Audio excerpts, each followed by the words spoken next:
Cette semaine, à C'est quoi ton band? On reçoit Malfantôme. C'est quoi ton band?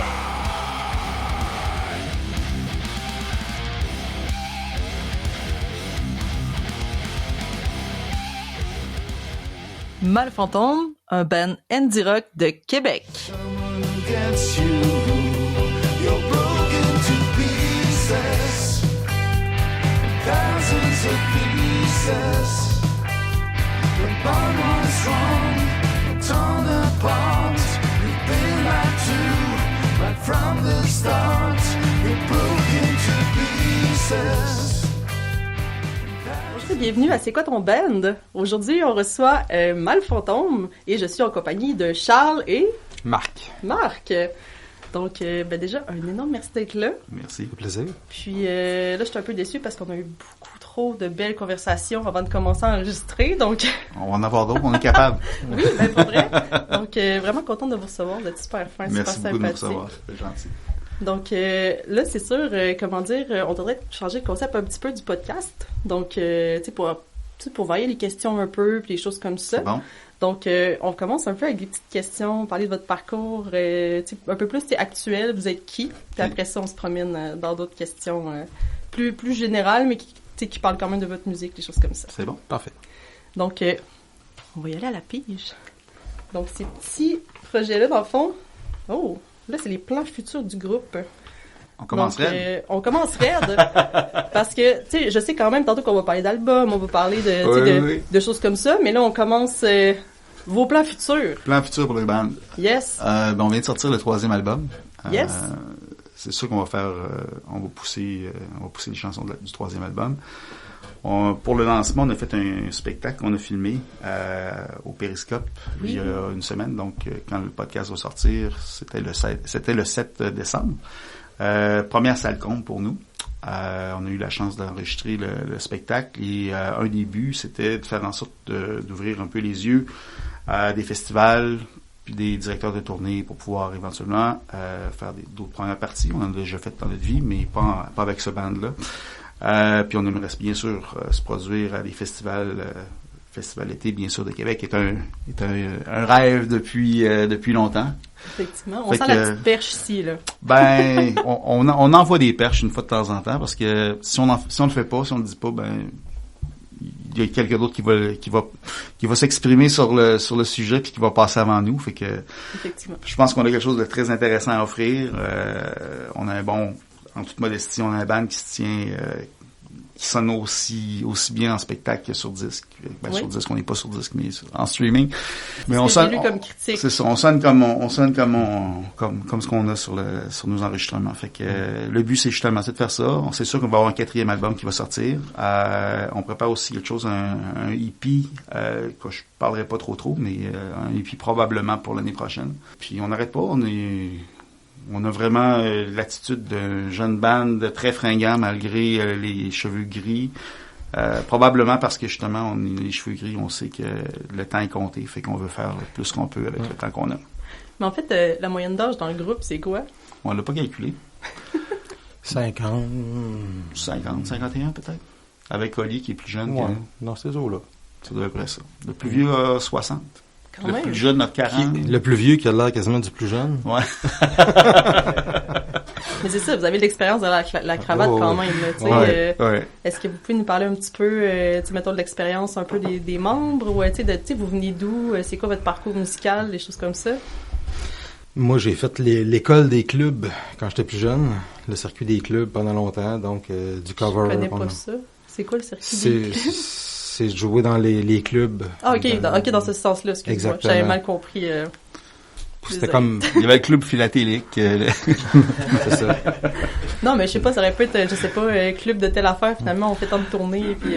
Non, c'est ça. C'était des groupes de cover qu'on roulait dans un club de Montréal à Rimouski. Puis... Moi, j'ai fait ça pendant longtemps avec plusieurs projets. Je pense que Lee, qui est le nouveau de la gang, aussi, là, il y a beaucoup d'expérience à ce niveau-là. Je pense que lui aussi, il a fait ses armes beaucoup dans plein de projets. Il m'a appris qu'il a joué 2 fois aux Plaines d'Abraham. C'est Plaines d'Abraham, justement, Lee, en tant que musicien. Ah, ben, Lee, il a fait ça. Il a fait des shows de télé, il a fait plein de trucs, ouais. Puis beaucoup de rock à jazz, à traditionnel, un éventail excessivement grand. Jack est un gars qui est parti d'un groupe à Québec qui s'appelait... c'était un des fondateurs de Handful of Snowdrops, qui était un band qui était assez connu dans les années... fin des années 80, au début des années 90. Une espèce de band, très bon band. Quel style? Je dirais un peu goth, un peu... Underground. Il y avait un côté électro aussi qui était assez fort dans ce qu'il faisait.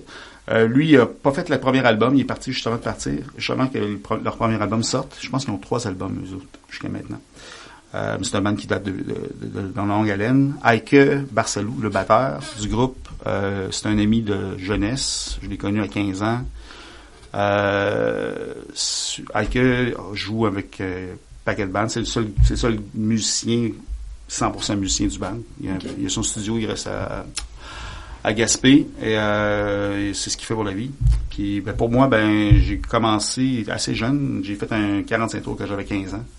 Okay. J'ai été indépendant de ma façon de voir les choses. Fait que, à 15 ans, j'ai fait un 45 tours avec mon band à l'époque. On avait fait, j'étais au collège de Lévis. Ça avait bien fonctionné. On a fait quelques premières parties à ce moment-là. On a eu plusieurs concours. J'ai joué en première partie de Chris Isaac. J'ai fait la première partie de paquet de bandes canadiens aussi à cette époque-là. Puis, je dirais que quand j'ai eu 21 ans, 22 ans, j'ai arrêté de faire de la musique dans un band pour me concentrer sur mes études, parce que je me disais que j'allais toujours pouvoir composer des tunes. Fait que... Puis t'as étudié dans quel domaine? J'ai étudié en marketing, puis en communication. J'ai fait une maîtrise en com, puis un bac en marketing. Puis c'est ça, ce qui m'intéressait, moi, c'est toujours de composer des chansons. Fait que j'ai une meilleure bande avec qui être pour ça. C'est toi qui composes les chansons. Je compose pas tout. Toutes nos chansons, pratiquement toutes, viennent de jam que je fais avec Jack. On a une façon très particulière de composer de la musique. C'est très rigoureux. On a une méthode, vraiment, dans le sens que il y a une idée qui sort avec plusieurs parties à l'intérieur d'une demi-heure, puis si c'est pas fait en une demi-heure, on passe à autre chose. Puis, pour vrai? Oh oui, on sort peut-être, là ça fait quand même quelques temps qu'on a fait ça, mais en général, on peut sortir de 6 à 10 idées de tunes par soir. Mais vous êtes très productif. C'est pas tous les bons, là, c'est sûr. Ce qu'on fait, c'est qu'on les réécoute par la suite, on s'échange, puis après ça, on se dit, écoute, ça c'est intéressant, cette partie-là est moins bonne, puis des fois, on a un Marc qui va nous dire « Hey les gars, ça c'est intéressant », puis des choses qu'on n'aurait pas vues du tout. Un exemple, là, sur notre dernier album, une pièce qui s'appelle « Broken to Pieces », qui est une des pièces, je pense, qui marche le mieux, que les gens apprécient le plus, puis c'était même pas sur notre radar. Là. C'est Marc à un moment donné qui a dit « Hey les gars, faites de quoi avec ça ». Puis le pire, c'est que nos idées sont instrumentales, fait que d'habitude, la façon de composer une chanson, en tout cas moi, comme j'ai toujours fait, a toujours été de commencer avec une mélodie, faire des paroles, puis après ça, sortir les accords qui vont avec. Okay. Façon de faire avec Malfantôme, c'est très différent. Ce qu'on fait, c'est qu'on sort des idées, des structures de chansons. Puis après ça, une fois qu'on les fait évoluer, c'est là qu'on va rajouter la voix.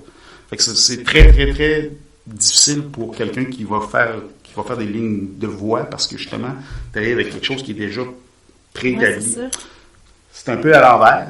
Mais ça fait des beaux accidents. Puis c'est la façon dont on fonctionne dans le band. On fonctionne vraiment, on provoque des accidents. On provoque des choses qui font en sorte que, OK, on sait à peu près, on connaît le carré de sable, mais on sait que si on brasse ça avec ça ensemble, ça va peut-être faire quelque chose de le fun. Mais je trouve que c'est une belle façon de le dire. Hein. Tu sais, on provoque des accidents, mais des beaux accidents. Oui, c'est ça. Comme avec les collaborations, les collaborateurs qu'on a eus, ça provoque ça aussi. Parce qu'on tire des perches, on ne sait jamais ce qui va revenir. Fait que des fois, ça nous amène ailleurs qu'on n'a pas nécessairement vu venir. T'sais. Mais là, en plus, vous parlez de collaborateurs, puis je pense que justement, un de vos projets, on parle de collaboration. Est-ce que vous voulez nous en parler un peu, ou on garde ça encore un peu dans le secret afin de sortir ça plus tard? Que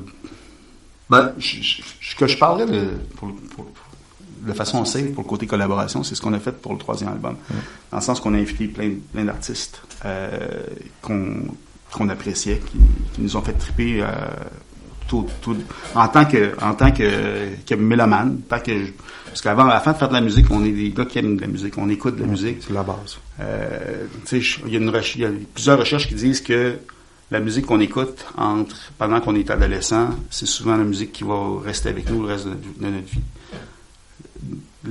Les 5 membres de ce band-là écoutent de la musique comme si on avait encore 15, 16 ans, 17 ans. Puis on découvre encore des trucs, puis on aime encore ça. Fait que je pense que ça joue beaucoup dans notre façon dans notre son. On essaie d'être, d'être accurate ou d'être, Non, mais on comprend. Vous comprenez ce que je veux dire? On essaie d'être de notre temps, oui, mais pas renier d'où est-ce qu'on vient non plus. Là, oui. fait que, en fait, je trouve que, dans votre son, oui. Ça me fait beaucoup penser, parce que je suis quand même un peu plus jeune que vous, ça me fait penser à de la musique dans le temps de mes parents. Oui. C'est-à-dire, j'ai 35 ans, juste pour qu'on se gage. Donc, mettons peut-être plus 80, 90, mais en même temps, plus actuel, un mélange de, on dirait, hey, j'ai déjà entendu ça plus jeune, ce style de musique-là, ou cette voix-là, sans que ce soit clair non plus. C'est subtil. Donc, on sent les influences un peu... c'est un super beau compliment, ce que tu nous dis. Ça l'est. Merci, c'est vraiment gentil. Je dirais qu'on n'est pas un band qui a essayé de se dire on veut se donner telle sonorité. C'est arrivé comme ça. Mais vous avez trouvé votre son. On a trouvé notre son. Oui. Je pense surtout à partir du 2e album. Le premier album qu'on a fait, on l'a fait avec... on n'avait pas de batteur. On voulait vraiment faire quelque chose de différent. On avait un DJ qui faisait les grilles. OK. C'était intéressant. Je pense qu'on a fait des tunes intéressantes avec lui. Sauf que c'est pas la même dynamique que d'avoir un vrai batteur, ça c'est sûr. Puis je pense que, sans rien enlever à ce qu'on a fait pour le premier album, de revenir avec un batteur à partir du 2e, faire en sorte que ça a vraiment coulé les fondations de ce que le band sonne. C'est ça. Je pense que c'est vraiment c'est ça qui a soudé pas mal la chose, là. Fait que le côté très rythmique, le côté qu'on peut retrouver dans nos influences peut-être un peu plus vieilles, on essaye justement d'avoir d'autres choses qui vont amener d'autres trucs sans le faire consciemment. Ça arrive comme ça. On écoute, je sais pas moi, Interpol, qui est un band qu'on aime bien, qui font à un moment donné, le chanteur va faire un petit projet qui va s'appeler Moz, on va se dire, hey, c'est le fun, comment ils ont fait ça sur tel album, puis ça va nous ouvrir une idée, puis on va essayer des trucs. Puis des fois, ça marche, des fois, ça marche pas. Mais moi, je suis curieuse, parce que, en tant que tel, j'adore la musique, mais j'ai tellement de la misère à m'imaginer comment, mettons, moi, je ferais une tune de A à Z. Ouais.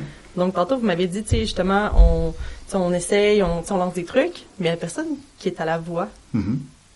Pour telle tune, est-ce que dans le fond, c'est le texte est écrit avant, puis après ça, on y va? Non, le texte, c'est la ou dernière c'est chose après, que je fais. non, c'est ça, c'est vraiment après, puis fait que dans le fond, c'est, exemple, telle tune, je la file comme ça, fait qu'on pourrait parler de tel sujet. Est-ce que c'est un peu comme ça? Oui, tout à fait. Je veux te dire, la question est très bonne. Je vais te donner un exemple. Il y a une chanson qui s'appelle Missed You sur l'album.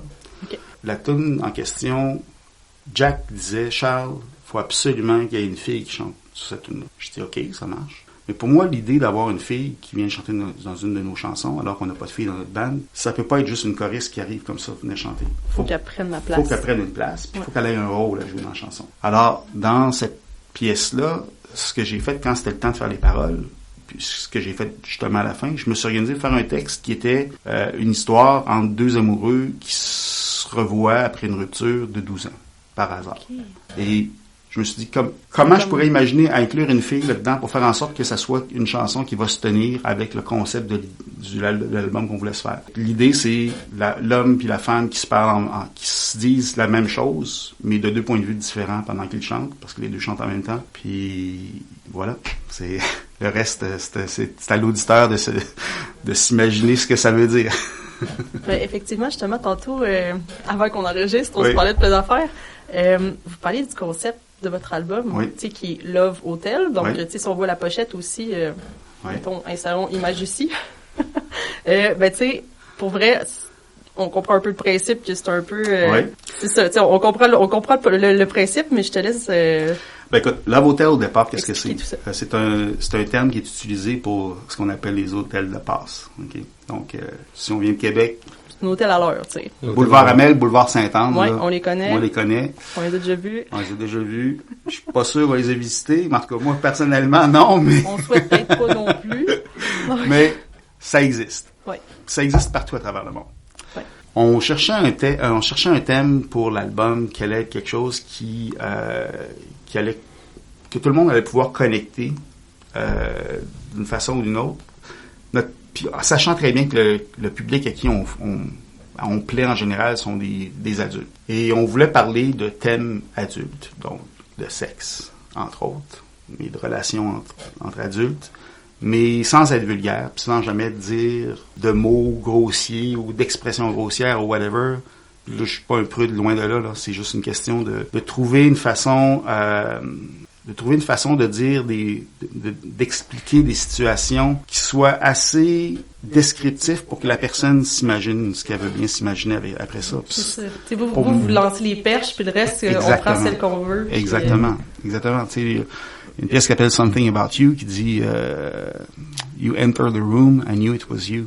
Ben, ça veut pas dire grand-chose pour... non, mais tu sais, en même temps, pour la personne, tu sais, c'est un peu, je savais que c'était toi, puis je t'attendais. Exactement, Ouais. exactement. En 2 phrases, on vient de parler de désir, on vient de parler d'anticipation, on vient de parler de paquet de trucs. Ça peut être relation, que ce soit tu sais, Exactement. amoureuse ou fréquentation, peu importe, mais tu sais, Exact. comme t'es arrivé, puis je savais que c'était toi. Tu sais, comme un C'est- peu le... Tu sais, j'avais hâte que t'arrives, tu sais. Mhm. Mais Surtout non, qu'après c'est ça, cool. je dis « And I got beyond excited Oh. ». Fait que- Mais on comprend l'idée. Oui. Fait que c'est toujours...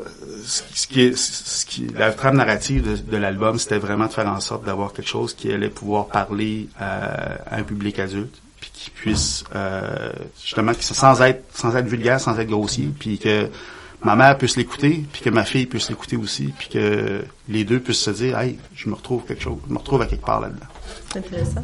Mais je pense qu'aussi, votre pochette, ça reflète un peu ce que vous vouliez faire, dans le sens que, on va voir l'image, mais en tant que tel, c'est une main qui sert des draps, Oui. on imagine un peu le principe, mais ça reste dans la subtilité. Oui. Dans le sens qu'on le sait que c'est ça. Mais tu sais, un enfant voit ça, puis il voit juste une main qui tient une couverte, là. Exactement. Ça dépend de toute ta perception, ton vécu, de justement, tu Exact. pars de où, mais c'est ça reste dans la subtilité. Ça peut être ça, comme ça peut ne pas être ça. En tout cas, moi, je souhaite à tout le monde dans la vie à avoir cette vision-là un jour de cette main qui tient la couverte. On le souhaite à tous. Ou tu sais, au moins d'être la personne qui tient la couverte. Ou celui qui fait en sorte que l'autre la Dans le tient. fond, tant que tu participes. Exactement. Ben, je vais piger une autre question. Vas-y. Cette fois-là, je pense que je vais te la poser à toi. Oui, parce que j'ai tendance à être un verbomoteur. Vas-y, mon gars. Vos albums précédents, justement, bon, tantôt, vous parliez un petit peu de ce que vous aviez fait avant. Donc, de ce que je vois, il y a Volcano qui est sorti en 2023. Donc, 2021. oh, ok, j'ai des mauvaises On a informations. sorti, en 2023, on a sorti un EP qui s'appelle C'était hot. Hot, c'est ça. Ouais. Puis ça, c'était en juin 23. En juin 24, on a sorti Vacancy, un autre EP de 4 chansons. Puis Volcano, c'était en 2021. Ça a été fait pendant le COVID. Ok. Ouais. Un petit album COVID. Ouais, je vais te laisser continuer, Marc. Donc, on fait quel genre d'album en période de COVID? On fait quel genre d'album? Hey, c'est une bonne question. Non, mais dans le sens que, tu sais, vous, ça vous a amené à quoi un peu? Parce que on s'entend que pendant la COVID, il y a plein de podcasts qui ont starté, il y a des bands qui en ont profité aussi pour se créer. Mais là, vous étiez déjà un band, vous étiez déjà dans la musique. Donc, cette période, comment dire, dans nos vies, ça a amené à quoi, côté album? Je sais pas à quel point ça a changé par rapport Moi, je pourrais au te dire, fait de la COVID. je pourrais Parce te dire que oui pour mes textes. Là. Mais le processus de travail Non, n'est pas, non, est pas ça a si pas changé. affecté que Non, ça, non. parce que déjà, le groupe travaillait à distance. Le drummer étant à Gaspé, ben déjà, il y a un processus qui existait déjà. Fait que ça vous a pas vraiment touché en tant que tel, parce que vous êtes déjà habitué de travailler un Peut-être peu... peut-être moins que ceux qui étaient habitués de toujours se réunir pour travailler en personne, live, tu sais. Non, c'est ça, parce qu'avec quelqu'un à Gaspé, on s'entend que c'est un peu plus un défi, parce que C'est là, une autre tu sais, logistique. vous êtes de Québec, fait qu'on s'entend Québec-Gaspé, c'est pas à côté non plus. Non, Non. c'est clair. Mais tu sais, Alexandra, il y a quelque chose de particulier. La façon qu'on enregistre, qu'on a enregistré toutes nos chansons jusqu'à maintenant, avec Eichel, le batteur, c'est que on va louer du centre de studio pour 2-3 jours. On va faire 5 ou 6 chansons, mais on va se concentrer uniquement sur le drum. On s'organise pour que le drum soit ça coche. Vraiment ça coche. Mais on veut avoir la swing du band qui joue. Okay. Une fois que ça c'est enregistré, ce qu'on fait, c'est que on libère notre batteur, puis après ça, on enregistre, on réenregistre les guitares, les basses, les claviers. On fait tout le travail vraiment en studio, mais un studio beaucoup plus petit. Fait que, ce qui nous permet de pouvoir on libère notre batteur parce on a l'essence de ce qu'on veut comme groove. Mais après ça, on fait juste fignoler, on rafistole. Fait que ça a été comme ça pour les 3 albums. Puis même les singles qu'on a sortis aussi à travers ça. Puis, tu sais, mettons, côté show, tu sais, des fois, une tournée, des choses comme ça, est-ce que ça crée certaines problématiques? On se s'entend que des fois, de côté logistique, ça doit pas être évident. On se prévoit des moments où ce que lui descend, on répète ensemble, on fait des genres de blitz sur plusieurs jours. Comme pour le lancement de l'album, c'est ce qu'on a fait. Aux intervalles de 2 semaines, il descendait. On faisait, mettons, un vendredi, samedi, qu'on pratiquait plus intensivement.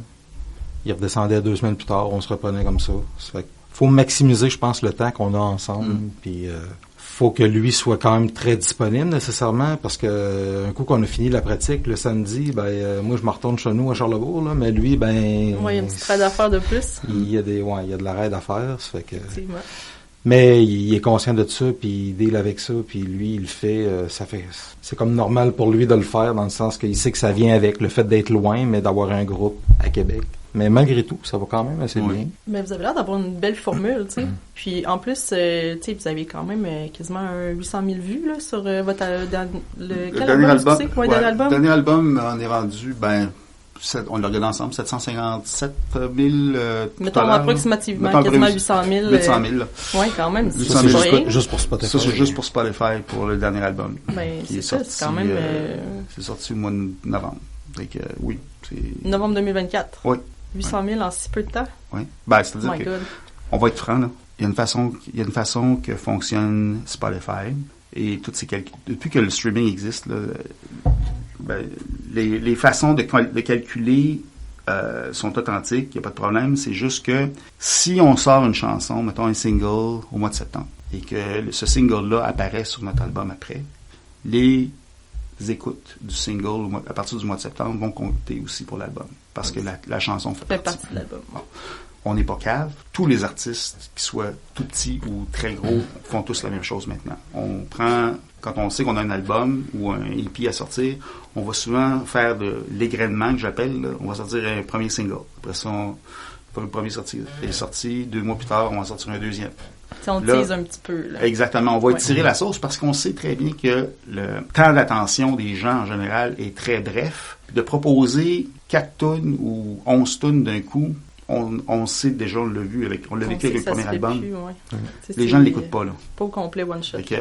Ce qu'on fait, c'est qu'on met beaucoup d'emphase sur chacune des sorties. Puis quand on sort l'album, on se garde des chansons qui sont pas sorties, bien sûr, pour garder la surprise. Mais c'est un espèce d'équilibre comme ça qui nous permet de travailler puis qui nous donne finalement des bons chiffres quand c'est le temps aussi de sortir. Là. Mais c'est le truc. Puis notre deuxième album est rendu à 2 millions d'écoutes. OK, crème. Good job, les gars. C'est ça. Mais curieusement, c'est pas ici. Les gens ne nous écoutent pas ici majoritairement. Oui, parce que ça, avec Spotify, on peut se promener, on peut voir quand même, c'est où qu'on est écouté. Là. C'est surprenant de voir ça. Mais ça, je voulais savoir, dans le fond, dans le rap Spotify, justement, c'était où exactement? Parce que des fois, ça peut être en Asie, ça peut être en Europe. C'était quoi votre portrait environ des gens qui vous aimaient? États-Unis en premier, Angleterre en deuxième, Canada anglais. Après ça. Ouais, je comprends. C'est ça, parce qu'il y a vraiment une ambiance, parce que moi, je suis un très gros fan de New Wave, puis puis il y a beaucoup, c'est ça, comme elle a dit, c'était très actuel, mais avec une touche, c'est ça, nostalgique un peu, que j'aimais beaucoup. Donc, c'est sûr, certains Américains, aussi en Angleterre, c'est quand même ça. Mais c'est ça, d'ailleurs, j'ai une question, puis là, je sais pas si on change un peu, mais vos influences, tu sais, d'antan, justement, moi, j'entends beaucoup, mettons, du New Wave, qu'est-ce qui est de Cure.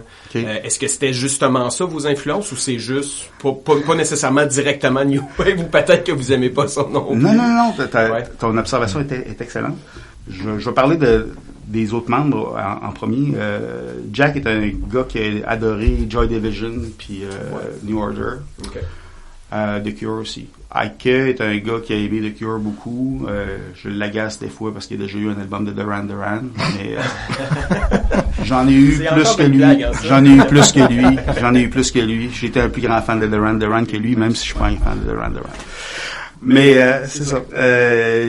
Il y a une horizon musicale assez large. Même chose pour Olivier. Olivier, ouais. Toi, Marc? Moi, je suis très rock à la base. Mais beaucoup de classic rock, tu sais, moi ça va de Rush à Pink Floyd jusqu'à Queensryche, jusqu'à, tu sais, j'écoute plein de trucs, mais à la base c'était beaucoup du Van Halen, du Queen, des trucs comme ça. Olivier beaucoup là-dedans aussi, mais beaucoup Tears for Fears, Peter Gabriel, Coldplay. Puis moi de mon côté, je te dirais que j'ai beaucoup aimé, j'ai pas aimé beaucoup de Joy Division. Pour moi, c'est pas un band, c'est pas qu'ils sont pas bons, c'est juste que j'ai trouvé, je suis un mélodiste, j'aime les mélodies dans la vie. Pour moi, c'est pas un band qui était très mélodique, qui m'a pas, j'ai beaucoup aimé ce que New Order a fait avec pratiquement le même band. Je suis un grand fan des Cure. Très, très grand fan des Cure. Mais tu sais, tous les bands de ces années-là, les Psychedelic Furs, Cure, j'étais un grand fan d'un band qui s'appelait Prefab Sprout, que peu de gens connaissent, mais que moi j'adorais. Mais encore une fois, tu sais, je pense qu'on est assez large comme... très diversifié. Burt Bacharach, là, pour moi, là, c'est the king des kings. Mais en fait, ça devance peut-être un peu une question, parce qu'on a quand même une question un peu... typique à c'est quoi ton band, on demande tout le temps un peu, admettons là, t'as un show, tu peux jouer avec là, n'importe quel artiste, mort, vivant, peu importe, avec qui et où, puis mettons c'est quoi ton concept, tu sais, dans le sens que c'est quoi le show de tes rêves que tu dis, mettons tout est possible, on le fait avec telle personne, à telle place, puis il y a telle affaire, c'est quoi? On pourrait prendre 1 heure pour lister un genre de fantasme. Moi je suis en train de faire un facile. Vas-y. On joue au Madison Square Garden, en première partie, de Spoon et de Interpol. Toi. Ça serait super. Mais ça n'arrivera pas, là, mais... On sait jamais. Ça serait vraiment super. C'est des groupes vivants encore. Ouais, mais je voulais avoir des bandes qui vivent encore. Hein. Admettons, toi, quelqu'un de décédé, mettons. Guy Nadon. Il est pas encore mort. Non. Oh. Désolé, monsieur Nadon. Ben, écoute, le combo que tu proposes est excellent, là. Mais, tu sais, j'ai beaucoup d'idoles admettons, de guitaristes, que je parle de Eddie Van Halen ou d'autres musiciens. Probablement que je jouerais pas là, je voudrais juste être le petit oiseau qui est à côté puis voir le show. Qui le voit puis qui le vit. Je voudrais probablement même pas me mêler de ça serait trop hot, tu sais. Mais on s'entend aussi, par exemple, tu sais, le show là, de Queen, là, Camisole Blanche, je me rappelle zéro du nom, mais tu sais, exemple... C'est au Live Aid. Ouais, ce genre de show-là, pas nécessairement être sur le stage, mais juste être dans la foule, puis vivre le moment. Puis savoir que ce moment-là, c'est comme, c'est un show important. Là, ça marque le temps. C'est the show, puis tu fais, je l'ai vu, mon checklist est fait. Ouais. Ou de participer à un show comme ça, mais autant de grands artistes, mais ça revient un petit peu à ta proposition. Ben là, c'est vrai que je pouvais pas juste avoir un band avec nous autres, fallait en avoir au moins 2, là. Non, mais c'est excellent.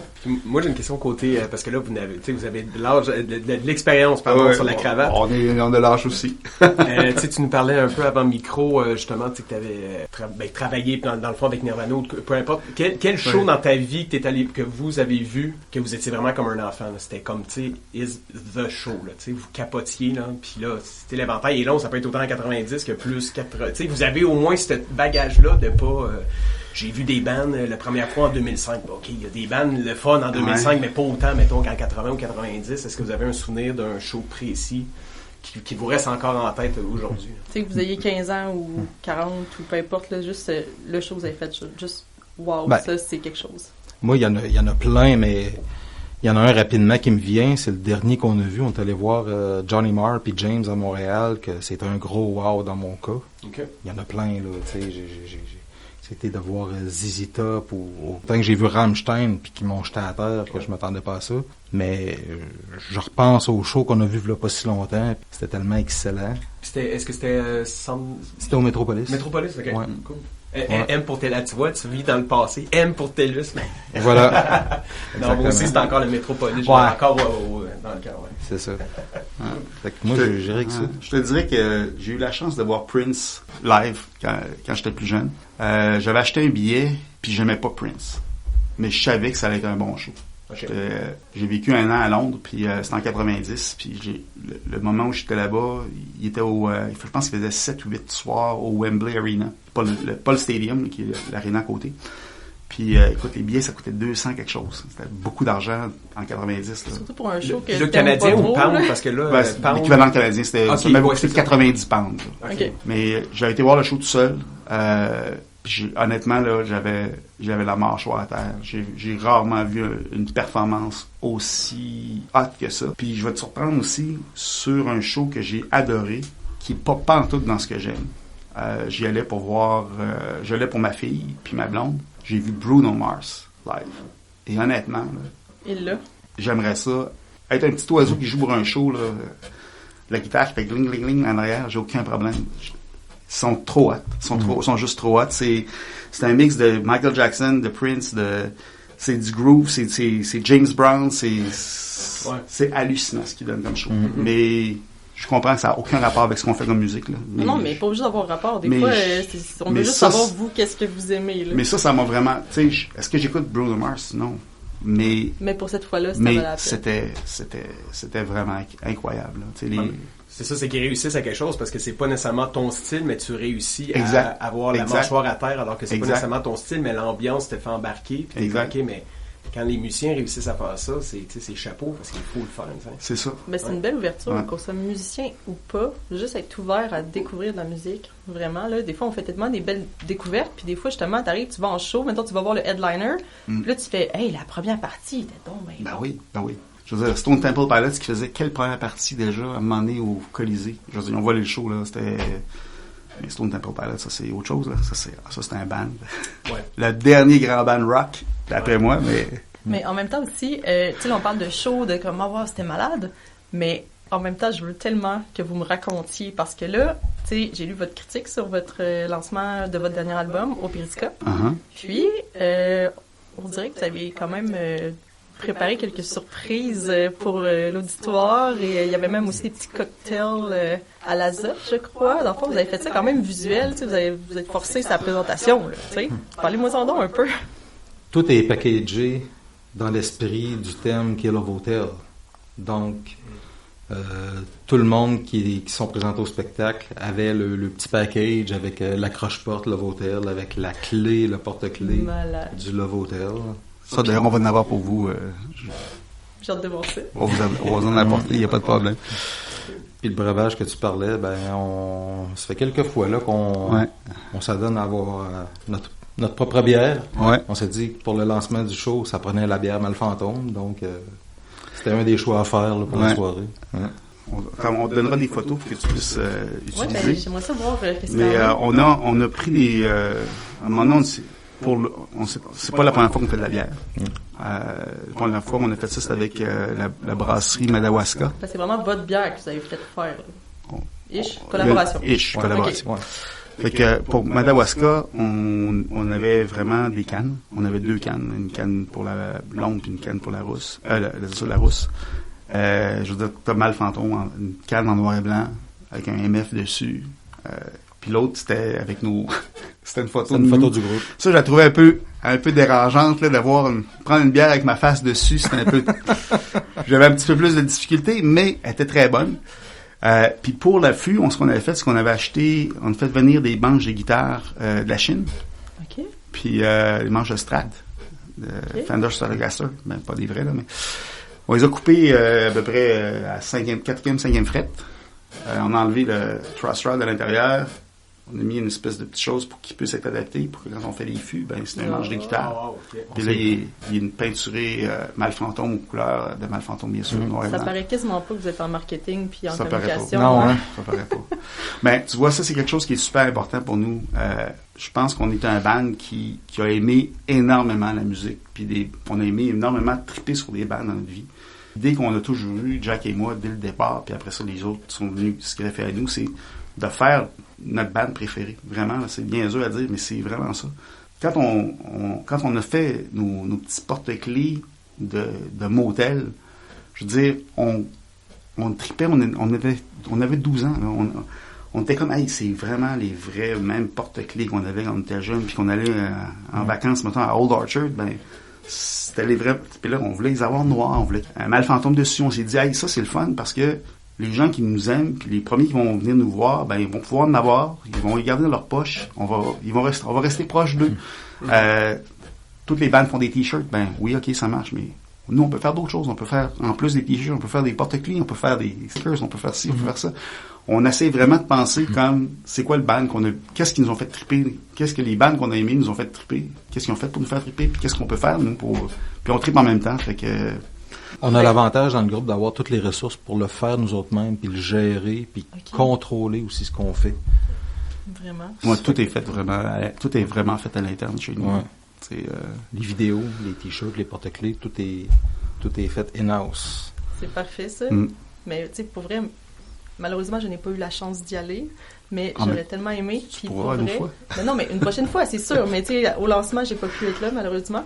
Mais, tu sais, juste à y aller, juste dire, mettons, tous les petits concepts, toutes les affaires comme ça, moi, j'aurais été typiquement votre public pour faire, OK, cette band-là, il y a quelque chose. Dans le sens que faire un lancement avec tous les petits thèmes, tous les petits détails, je trouve ça juste fou parce que ça fait juste un tout. Tu sais, il y a la musique, il y a vous autres, il y a le concept, tu sais, il y a le côté vraiment un peu scénique, là, dans le sens que, tu sais, c'est l'ensemble. Puis ça, je trouve ça beau, je trouve ça merveilleux, puis les bands, les groupes, les artistes qui font ça, je trouve ça chapeau. Ben, merci. Là. Je veux juste te raconter rapidement. Marc c'est vraiment lui qui fait tout le travail de montage pour nos vidéos. Puis le début du spectacle, quand les gens étaient assis, bien sûr, mais avant qu'on entre sur scène, c'est une vidéo où on voit une femme de chambre entrer dans une chambre d'hôtel, puis refaire la chambre. Et puis, pour nous, c'était super important d'avoir quelque chose pour, hey, on met le monde dans le coup, là, à partir du début. Ça a super bien fonctionné. À la fin, toutes les chansons qu'on a jouées avaient une vidéo, parce qu'on a une vidéo pour chacune de nos chansons, fait que le vidéo fonctionnait timé avec la chanson qu'on jouait. Puis à l'arrière, c'est-à-dire à la fin complètement, on avait un générique comme un générique de film où on remerciait les gens qui ont participé, qu'on donnait les crédits aux gens qui ont donné les crédits. Mais pour nous, c'était important de faire en sorte que l'expérience, à partir du moment où les gens mettaient le pied au théâtre Périscope, jusqu'à temps qu'ils partent, que ça soit une expérience Mâle fantôme, puis qu'ils aillent vraiment, qu'ils sortent de là, qu'ils se disent « Wow, OK, j'ai passé une soirée comme j'aurais passé au Grand Théâtre ou n'importe où ailleurs. » Pour nous, c'est pas parce qu'on est un band indépendant qu'on va couper les coins ronds. On se dit, on veut jouer au même niveau que tout le monde, ben on va se rouler les manches, puis on va faire le travail qu'il faut faire pour se rendre. That's it. Puis en plus, si je me rappelle bien, le théâtre Périscope, il me semble que la scène est quand même basse. C'est vraiment accepté. On est vraiment, limite, on peut vous toucher quand vous jouez. Dans le sens que, c'est très une proximité de fun là, quand même. Là. Oui. Fait que je pense qu'avec tout ça, ça devait être vraiment quelque chose. Honnêtement, Alexandra, je te le dirais, s'il y a une chose qui m'a vraiment fait plaisir après, parce qu'on a rencontré les gens après le spectacle, puis une chose qui revenait tout le temps, c'est le côté très intime, proximité, même si c'était un show sold out à 200 personnes. C'est pas énorme, 200, mais c'est quand même très bien. C'est quand même très bien. Ouais. Ils m'ont quand même payé, tout le monde a payé $35 pour, fait que j'imagine que ça valait la... c'est ça. Fait que pour faire une histoire courte, c'est ça, les gens nous disaient beaucoup qu'ils sentaient cette espèce de camaraderie dans le band, puis cette espèce de... Pis, honnêtement, c'est pas fake, on est vraiment comme ça, là, on a vraiment du fun ensemble. On a vraiment énormément de fun. Puis j'aime bien quand ils m'agacent aussi, puis qu'ils me disent des niaiseries, on s'agace mutuellement. Une chance. C'est important. Ben oui. Mais on dirait qu'il y a une belle cohésion dans votre groupe, justement. Oui. C'est vraiment le fait. Ben, tantôt, tu disais, il y en a un que tu connais depuis que tu as 15 ans. Okay, un peu les autres sont greffés comment? Dans le sens que la formation, à un moment donné, vous êtes arrivés. Okay. Voici notre groupe. C'est quoi qui s'est passé? Quand je suis né à Québec, mais j'ai pas toujours vécu à Québec. Puis quand je suis revenu à Québec, il y a une vingtaine d'années, je commençais à regarder pour me retrouver un autre band avec qui je pouvais jouer. Puis à un moment donné, par pur hasard, je croise un gars que je connaissais qui s'appelait Michel Mercier, qui était le batteur de Handful of Snowdrops. Il me dit « Hey Charles, fais-tu encore de la musique? » Je lui disais que je cherchais un band, puis il me dit je jamme une fois de temps en temps. Puis il m'a invité à venir jammer à un moment donné chez un gars qui s'appelait Jack, qui était Jack de Varenne, le fameux Jack avec qui est le bassiste de notre band. Puis je suis arrivé là avec 2 guitares, sachant absolument pas à quoi m'attendre. Ça allait dans tous les sens. J'étais là 3-4 fois, puis à un moment donné, on a commencé à composer des tunes ensemble. Finalement, il est seulement resté Jack et moi, puis on a parti Mal Fantôme avec ça. Et voilà, c'est pas... Non, mais c'est fun. J'aime tout le temps savoir un peu comment les groupes sont formés. Tu sais, ça reste les questions classiques, mais c'est le fun. Non, mais... Puis, une autre question classique. Mm-hmm. Le nom de votre band. Parce que là, c'est Mal Fantôme. Mais tu sais, Mal Fantôme, c'est un peu... je sais pas, mettons, tu perds un bras, ben t'as comme un peu une espèce de sentiment qui est encore là. C'est un peu dans cette optique-là. Tout à fait. Mal Fantôme, on a utilisé le terme en anglais parce en français, parce qu'en anglais, ça veut pas dire la même chose. En anglais, on dit Phantom Limb. Donc, c'est un membre fantôme. Okay. Nous, on a utilisé le mot mal fantôme. On ne veut pas être têteux, mais je vais l'expliquer pareil. Mal fantôme, c'est que je te coupe la main, tu as encore mal au doigt. Tu sens encore une douleur au doigt. Donc, c'est un mal qui est fantôme. Et on aimait bien l'idée que on pouvait approprier cette idée-là, cette image-là à d'autres choses. Donc, je peux peut-être avoir perdu quelqu'un qui est très cher pour moi, qui n'est pas nécessairement mort, qui n'est plus là avec moi. Puis j'ai un mal fantôme, peut-être. Ouais. Je pense que ça peut s'appliquer à plusieurs situations. Fait qu'on aimait bien le terme, puis on se disait, d'un point de vue poétique, on est capable d'extrapoler vers d'autres choses. Puis on aimait bien le côté intangible aussi de la patente. Juste avant Mal Fantôme, j'avais fait un EP avec Jack et ce fameux Michel-là, avec un band qui s'appelait 21 Grams. Et ça n'avait pas rapport, les 21 grammes n'avaient pas rapport avec la drogue, mais bel et bien avec le poids de l'âme. Parce qu'il y a un bonhomme à un moment donné qui a décidé, qui s'appelait McDougall, qui a décidé qu'il voulait faire des recherches pour calculer le poids de l'âme. Puis il avait pensé que c'était 21 grammes, le poids de l'âme. C'était une supercherie. La méthodologie de calcul. Pardon? Je suis curieuse de sa méthodologie de calcul. Il attendait que les gens meurent. Ouais. Il était sur une balance, puis il regardait s'il y avait une différence de poids. C'était un peu dark. C'était très dark. Ouais, hein? Mais on aimait l'idée de ça aussi encore, parce que le poids de l'âme, c'est encore une fois dans l'intangible. Fait que, je te dirais, il y a une continuation avec Mal Fantôme. Ouais. On aime bien ce côté-là. C'est pas nécessairement le côté mystique, parce qu'on n'est pas on n'est pas là-dedans, on n'est pas dans la magie noire, quoi que ce soit, mais c'est plutôt dans le côté très, c'est ça, je pense que c'est dans le côté subtil de ce que vous voulez amener. Exactement. Dans le sens que c'est là, mais en même temps, c'est pas nécessairement tangible, clairement. C'est ça. Fait que, on aimait bien cette idée-là. Très cool. C'est qui a sorti l'idée? Moi. Toi? J'avais le nom du band, honnêtement, ça fait des années. OK. Dans les années 90, je voulais avoir un band en français qui s'appelait Mal Fantôme. OK. Puis, ouais, mais j'ai composé des tunes en français dans ma vie seulement quand j'ai vécu à Toronto. J'ai vécu 7 ans à Toronto. Puis, pendant cette période-là, fouille-moi pourquoi, j'entendais plus de musique en français. Puis, j'ai composé près d'une centaine de chansons en français. T'avais comme besoin de te reconnecter un peu. Puis quand je suis revenu ici, c'était hors de question que je fasse des tunes en français. Dans ma tête, c'était comme, j'ai toujours écouté de la musique en anglais. Fait que j'ai continué à composer des textes en anglais à partir de ce moment-là. Et c'est un peu particulier. Là, je dois avoir un dérangement mental quelque. Non, mais je pense que des fois, ça peut dépendre aussi, tu sais, dans ta vie, dans tes expériences, des choses comme ça. Puis, tu sais, au moins, tu l'as déjà essayé. Mm-hmm. Puis si tu dis, bon, moi, j'ai plus de fun en anglais, t'as plus de fun en anglais. Ou, tu sais, mettons, je suis plus rendu là. C'est dur, la musique en français. Sérieusement, de faire de la musique comme on fait en français, je pense pas que ça pourrait fonctionner. Ou la touche, faudrait trouver la twist. Ouais, tu sais, il y a tellement peu d'artistes qui réussissent à faire quelque chose d'intéressant, vraiment intéressant, là, dans notre genre. En français, je dis pas que ça existe pas, mais je comprends un peu. On dirait que justement, en écoutant votre musique, je fais comme moi, clairement, il me semble que ça sonne mieux en anglais. On dirait que ça vient plus, ce style-là vient plus d'office en anglais. Ouais, mais tu sais, c'est pas une question de dénigrer le français, là, vraiment pas. Là, c'est juste une question de. Je verrais pas qu'un band qui chante, je verrais pas un équivalent français de The Cure, mettons. Mm-hmm. Ou de Joy Division, tu sais, c'est comme. Ou ça peut être vraiment éclaté dans le fond, tu sais, c'est. Je veux dire, il y a des bandes métal qui réussissent à le faire, mais qui chantent en français ou en anglais, souvent, t'entends pas la différence. Là, dans le sens c'est ça, tu sais, c'est comme...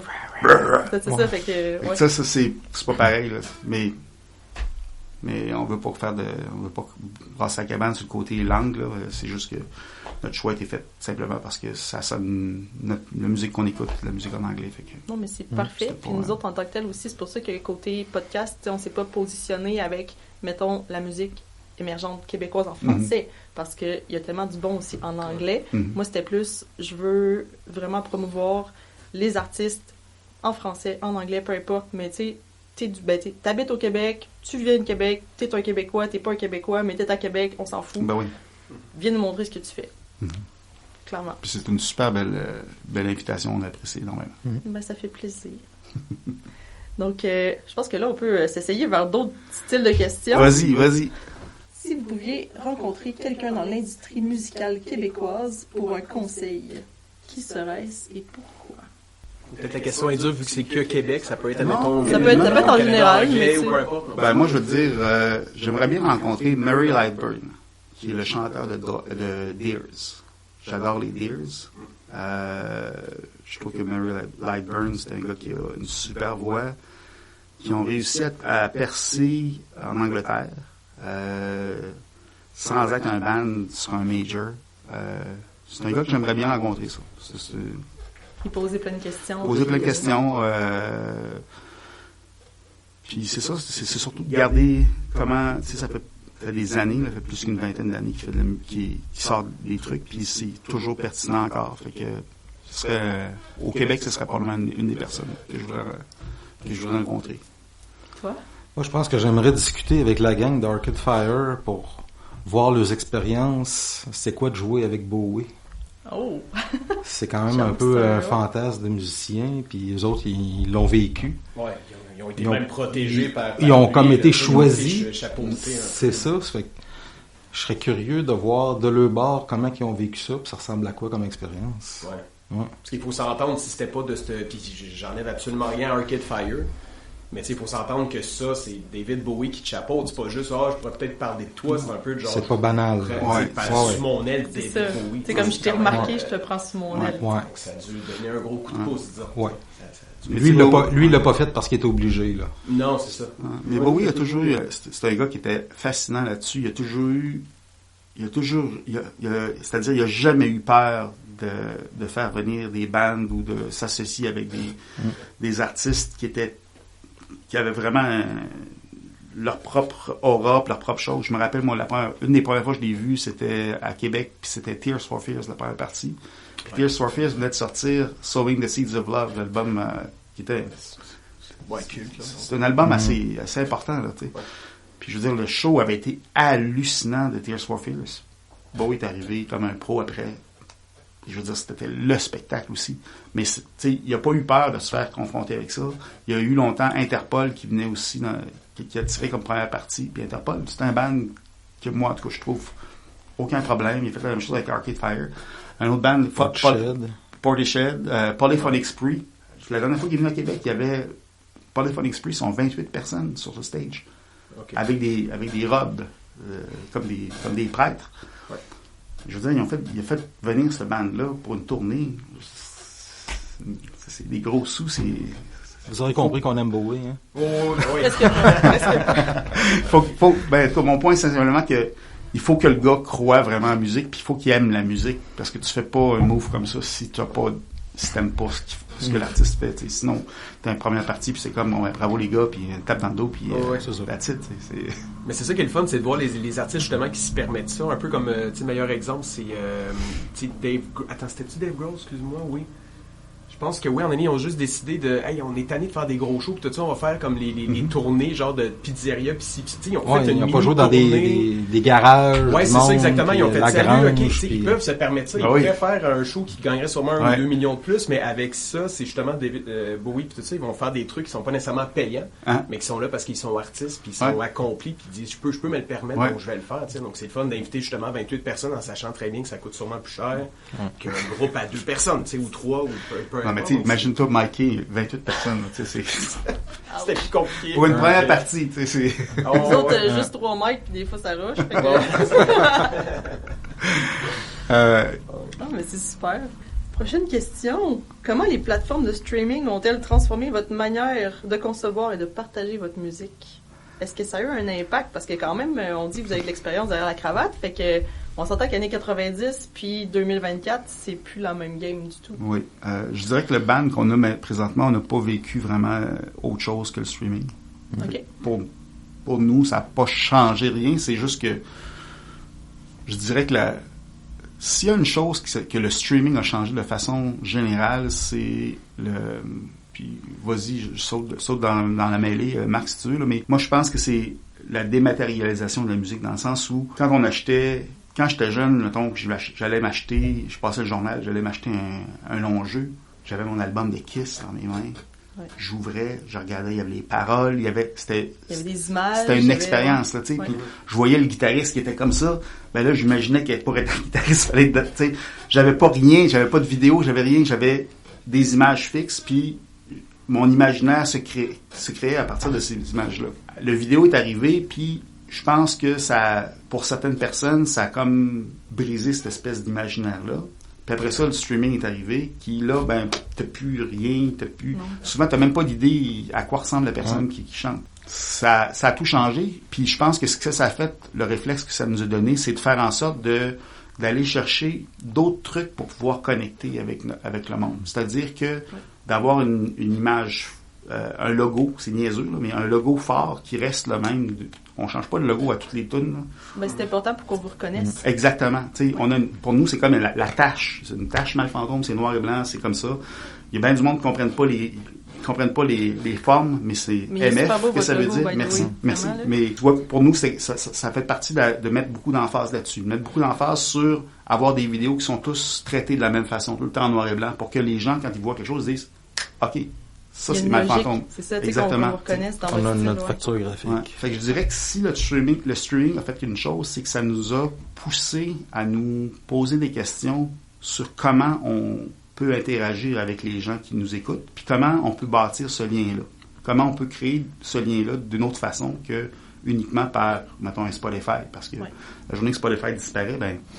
Ciao bye. Ciao bye, c'est ça. Fait qu'on on essaye de trouver des façons de créer des liens. Mais pour la musique en streaming, il n'y a rien de plus formidable que la portée que ça nous donne. De voir les stats, de voir qu'il y a des gens qui t'écoutent en Italie, en Grèce, dans tous les pays du monde.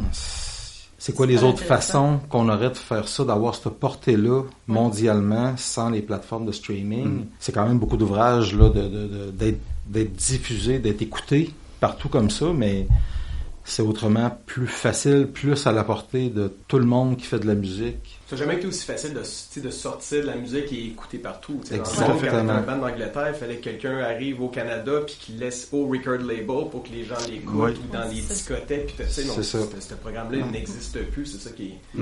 C'est plus payant, mais il y a un côté que du jour au lendemain, il y a des gens d'Indonésie qui peuvent t'entendre là. C'est ça. Exactement. Mais je pense qu'il y a des côtés positifs puis négatifs, dans le sens que, tu sais, le côté plus négatif, c'est qu'on perd justement l'expérience d'avoir le côté physique, puis les petites tunes cachées. Pour vrai, ça, c'était le fun. Puis, non, mais je trouve ça cool d'arriver, l'album que tu fais, il y a une tune cachée, mettons, sur tel album, ok, parfait. Puis là, tu te ramasses à la fin, t'attends, mettons, 20 secondes, puis tu l'as, ça, c'était cool. Donc, on est assez vieux pour avoir connu ça. Mais, mettons, moi, plus jeune, c'était vraiment d'aller voir, ok, Korn a sorti l'album, parfait. La première affaire, c'était même pas j'écoutais l'album, c'est que j'allais voir la pochette, les remerciements. Puis, il a remercié telle bande, il a remercié telle bande. C'est con, mais c'est mon premier truc que je faisais avec le CD, c'était ça. Puis, je me souviens encore de telle bande, telle bande. Puis, ok, c'est bon, tu sais, maintenant. Comme tu as dit, sur Spotify, c'est plus écrit merci, on aimerait remercier telle bande avec qui on a touré, puis tout ça, puis là, il n'y a plus ça. C'était peut-être plus rituel un peu, dans le sens que, il y a ça, je vais lire ça, après ça, il y a la tune, je vais aller voir les paroles. Mais l'autre côté aussi plus positif, c'est justement l'ampleur des gens qu'on peut connecter, qu'on peut atteindre. Ça, c'est cool aussi. Oui, puis je te dirais d'avoir des messages de gens avec qui tu n'es jamais entré en contact. Tout ce qu'il y a, la seule chose qui savent de nous, c'est qu'ils ont entendu une chanson puis qu'ils l'ont aimée. T'écrivent un petit mot. Ça, honnêtement, c'est... En tout cas, moi, ça m'émeut. Je suis encore très ému de ça à toutes les fois. Puis on en reçoit de plus en plus, bien sûr, mais... Puis vous répondez quand même? Écoute, tout le monde dans le band qui a accès, on se fait un devoir. Il n'y a pas personne qui nous écrit qu'il n'y a pas de réponse. C'est super. Non, mais c'est fun. Tu sais, des fois, nombre de bands qu'on peut écrire, puis hey, c'est super tout, nanana, puis comme un vu, c'est poche. Mais si vous prenez la peine, c'est cool. Je te dirais même les tannants et les tannantes qui nous envoient des hey, je vais vous vendre une campagne de marketing ou de ci, de ça. Poliment, on leur répond. À tout le monde. C'est essentiel. Si on veut avancer, je vais prendre juste une phrase que mon grand-père disait. Je ferai pas mon boucardier ici. Mais mon grand-père disait qu'on n'attire pas les abeilles avec du vinaigre. Si on veut faire en sorte, si quelqu'un prend 2 secondes pour nous écrire un mot, la moindre des choses, c'est de dire, hey, merci ton commentaire, ça m'a fait plaisir, tu sais. Ou, je vais le dire à Marc, parce que ça concerne Marc. Tu sais, c'est la moindre des choses. Si tu fais pas ça, va faire autre chose, deviens banquier, tu sais.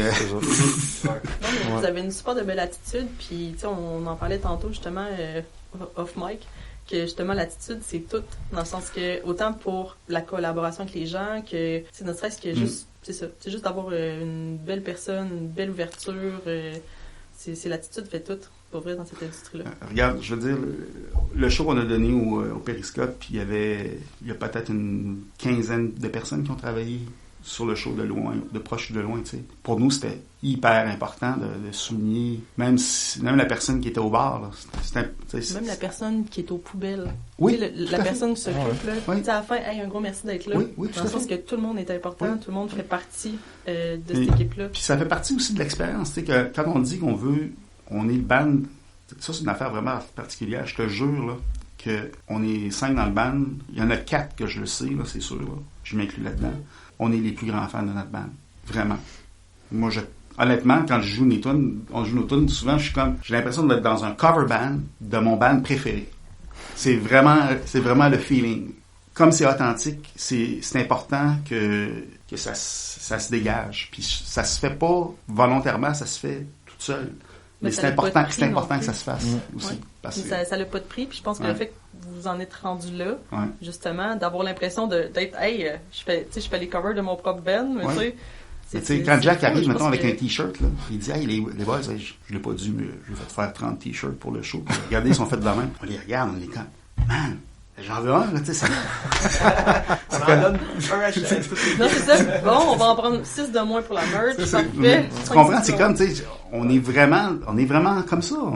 Moi, écoute, des fois, on écoute des trucs, des vieux démos, puis on s'envoie des textos à 11h, minuit le soir. Hey, écoute ça, telle affaire, c'était bon. Ah ouais. Mais c'est ça. Non, mais c'est excellent. Pour vrai, c'est une belle vibe, c'est cool. En tout cas. Ce qui est le fun aussi, c'est qu'il y a plusieurs groupes, parce que, mettons, tout musicien, il naît, ça commence à évoluer, puis tout ça, ils sont jeunes, c'est un peu en mode, est-ce que ça va être viable monétairement? Est-ce que je vais être connu? Est-ce que je vais... C'est tellement déjà beaucoup de pression. Donc, il y a des gens aussi qui voient la réalité musicale, qui fait, OK, moi, je m'en vais parce que j'ai une maison à futurement payer, des enfants, une femme, ici, des ça. C'est surtout les gens qui reviennent en disant, OK, je sais peut-être que je vais pas gagner 1 million, mais au moins je reviens avec la tête, avec la maturité justement de, bon, mais là, je vais le faire pour moi-même, tu sais. Jean-Christophe, le spectacle qu'on a donné la semaine passée, là, il nous a coûté, une fois que tout est payé, là, il nous a coûté plus que 6 000 $. Okay? Donc, 6 000 $ dans le trou pour ça. Ouch. Non, c'est un investissement qu'on a fait. Mm-hmm. On a filmé notre affaire. On fait en sorte que tout ce qu'on fait, on le fait de façon réfléchie. Et j'ai aucun problème avec le fait d'être déficitaire pour ça, parce qu'on sait vers quoi on veut aller. Pour nous, c'est un passage obligé. Si on veut jouer dans des grosses scènes, si on veut être invité dans des festivals, il faut montrer qu'on est capable de le faire. Fait que la seule façon de le montrer, c'est d'avoir un gros show. Puis de dire, mais regarde, oui, on est capable de jouer dans un bar, comme n'importe qui, mais on est capable aussi de monter sur un gros stage, puis te montrer à quoi ça ressemble, puis te montrer qu'on est capable d'avoir des vidéos qui sont synchronisées avec toutes nos chansons, puis que quand il y a un punch de choses, ben l'image elle change en même temps, puis que le son est bon, puis que l'éclairage est bon. Pour nous, c'était essentiel de pouvoir le démontrer. Puis pour moi, ça, c'est pas ouch. C'est au contraire. Au lieu de, tu sais, il y a des gens qui se payent des voyages de ski, des voyages de pêche, des voyages de chasse. Nous, on se paye du temps de studio parce qu'on tripe à faire de la musique. On fait pas de la musique parce qu'on veut vivre de ça. On le fait parce qu'on aime en faire. On a déjà une job. Si jamais on réussit à avoir assez de traction pour pouvoir avoir un peu d'argent, ça va être un bonus. Mais tu sais, ce qu'on veut, c'est de faire de la musique. Mais je pense que, justement, c'est la meilleure façon de le voir. Puis, tu sais, oui, out sur coup, c'était plus ça que je voulais dire. Ouais. Mais, tu sais, au final, quand tu as un projet, tu sais, t'investis du temps, de l'argent, etc. Puis, tu sais, en même temps, justement, si tu y crois à ton projet, tu vas investir dedans. Que ce soit peu importe... Tout à fait, ouais. tout à fait. Voilà. Puis, fait que pour moi, c'est pas ouch. Puis je pense que pour personne dans le band, c'est ouch. C'est vraiment au contraire. All right.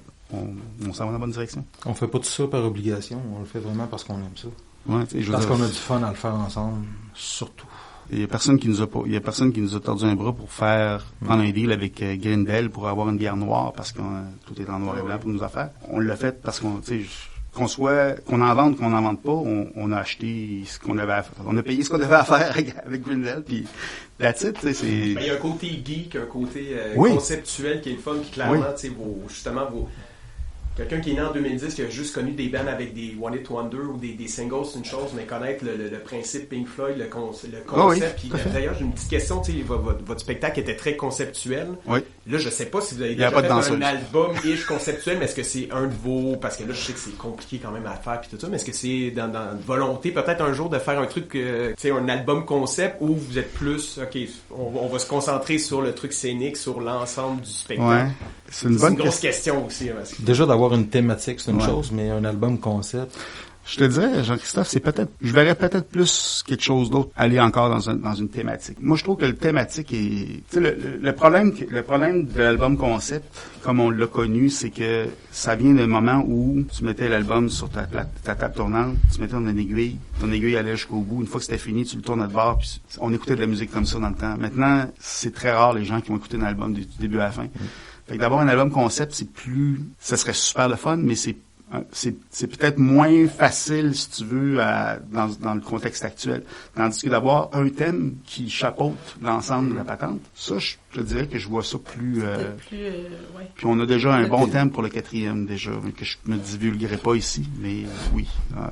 T'es moins restreint avec un thème qu'avec un concept. Donc, comment dire? Je vous dis un gros merci. Merci. Vraiment, c'était super chouette. Puis, tu sais, déjà, avec vos projets, etc., vous êtes les bienvenus pour revenir quand vous voulez. Ça va faire plaisir. On a une passe chouchou. Ben oui. Non, mais tu sais, vous êtes super sympathiques, les gars. Puis, tu sais, pour vrai, ça a été une belle découverte, votre band. Puis, tu sais, j'ai eu du fun à l'écouter. Vraiment.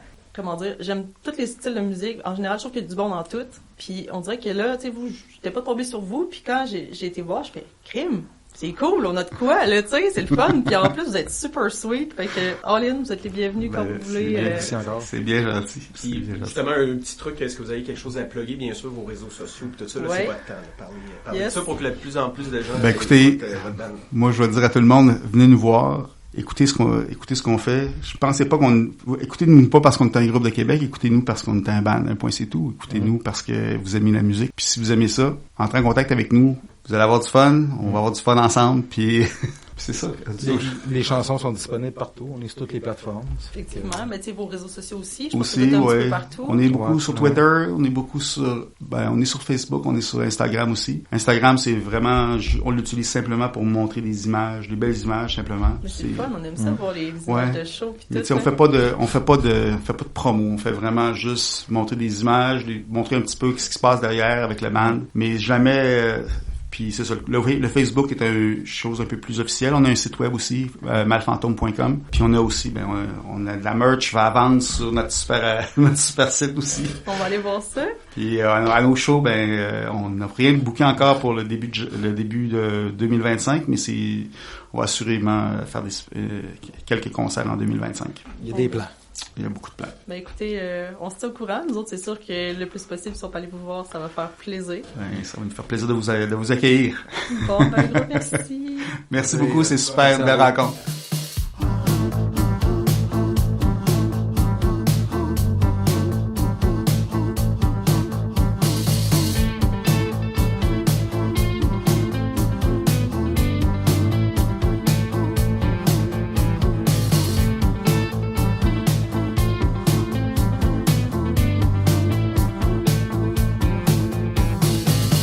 Taking you out of your bowl, down to the ground.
pieces. The bond was wrong, torn apart. You've been lied to right from the start. You're broken to pieces.